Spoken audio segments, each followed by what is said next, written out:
I think sometimes you wanna talk nonstop in a way that you wanna really, really hear what you're talking about, or you really wanna hear what it is that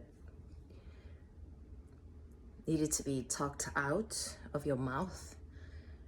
Because I've been like living a life as I am, and I realized one of the people, one of the human beings, as one of the human beings, I realize things on my mind needs to be talked out anyways. So you want to really, because you kind of want to be honest with your partners or your your friends. So you keep talking about yourself nonstop. But then like it's really, if it really goes on, the counterpart is tired. It's getting tired. So where can we talk? Like, so you can talk to yourself like this. But before like YouTube or something like channels that you can really talk about yourself, I bet people would talk to themselves anyway, because it needs to be talked out. I hear myself keep talking about the same things over and over again, over and over again. I think it's part of I think it's part of um,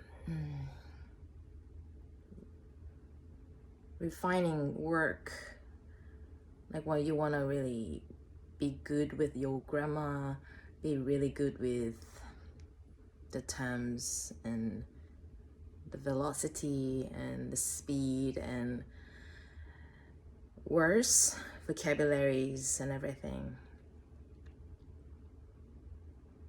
So I think you can do it on somebody else, but somebody else is tired. They need someone to talk to anyway. So if it really links, if it really clicks, you can have a good conversation with your friends or with your significant other, like on and off, have a good time that makes you feel good. It is possible. But as a person who is easily intimidated by other people's reaction, and who took almost 40 years to really knew what it is to be a human as I am, so as for me to find out some channels to actually talk about me, yet knowing exactly nobody's would want to watch from the beginning to the end. Even myself wouldn't be able to watch from the beginning to the end, because at some point of the journey of the listening to what I'm wanting to say, I get tired of the frequency, because that's so selfish, that's so self-centered. It's kind of closed, so you really wouldn't want to be involved in, because it's me talking about myself within my premise, my domain of frequency, with the words I know, the definitions that I put in the words. So even if you are hearing the same word as in your head,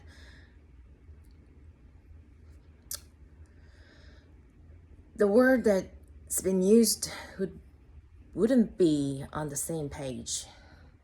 That's what I know.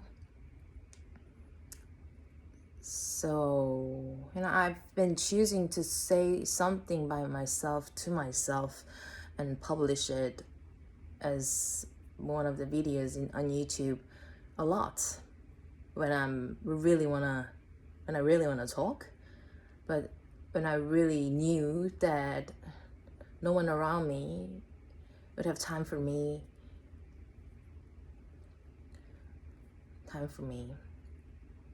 saying what I want to say. So I didn't want to steal other people's time. I don't want to be, I don't want to feel bad about wanting to say about me. So this is how I begin the very conversation. To even talking about it, and even knowing that some of it was kind of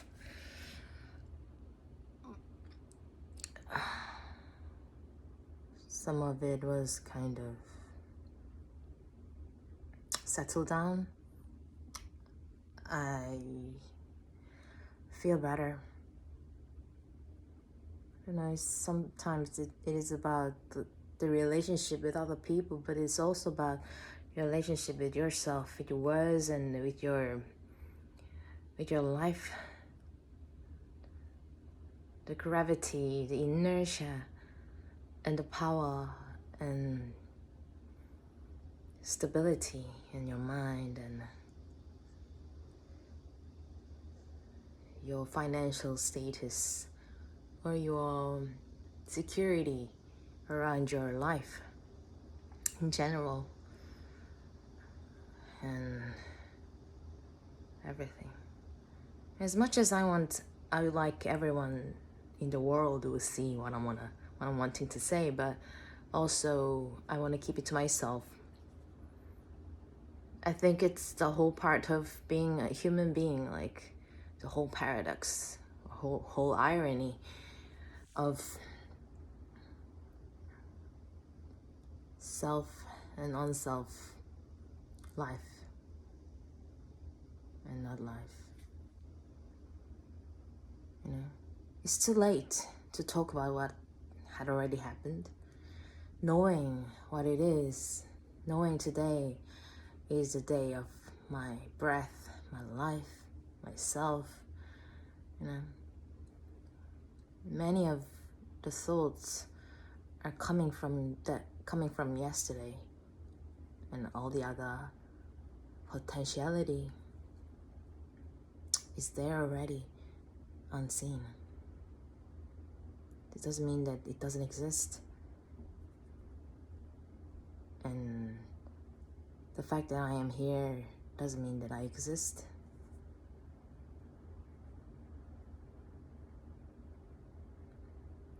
It's been 8 minutes.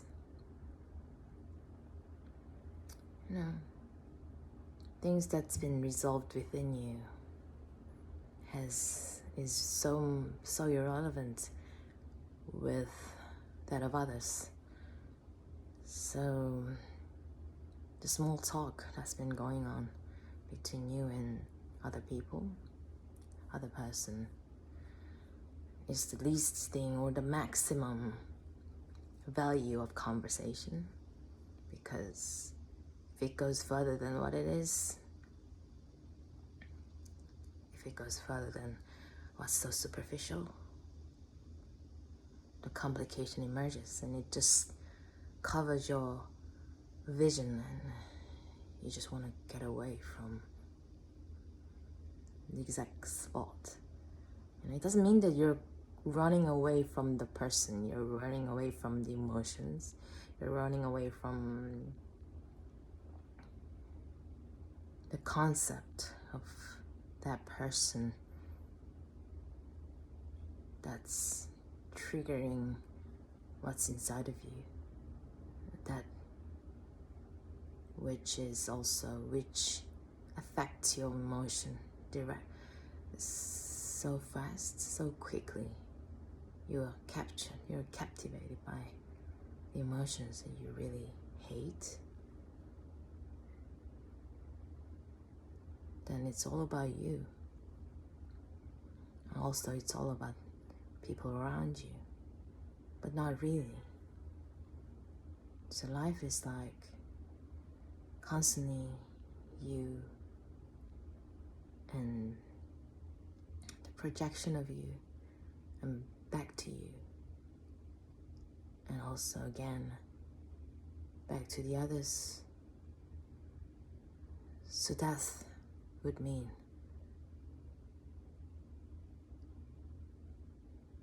solely going back to yourself, period. So death would mean nothing would coming out of your mouth, nothing you would be able to see, nothing to be projected. So it's completely you.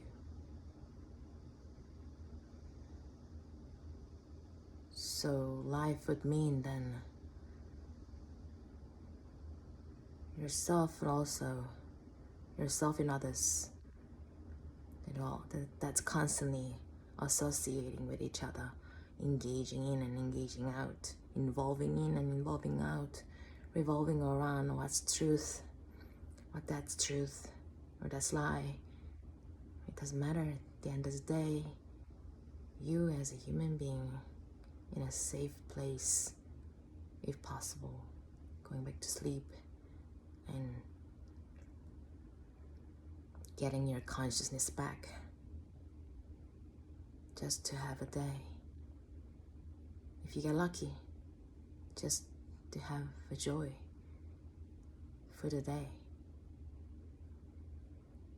And if you're lucky, tomorrow you would wake up and you'd do the same thing again.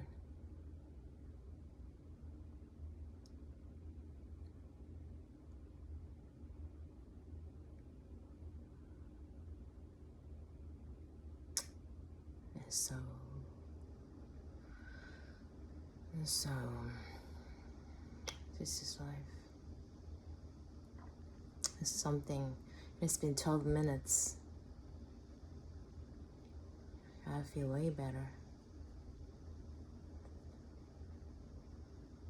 It doesn't need to make me smile. The happiness or the contentment and satisfaction is kind of serene. It doesn't have a facial expression. It just is. If we stop talking, I'm fine. 12 minutes ago, I needed to talk. And after 12 minutes,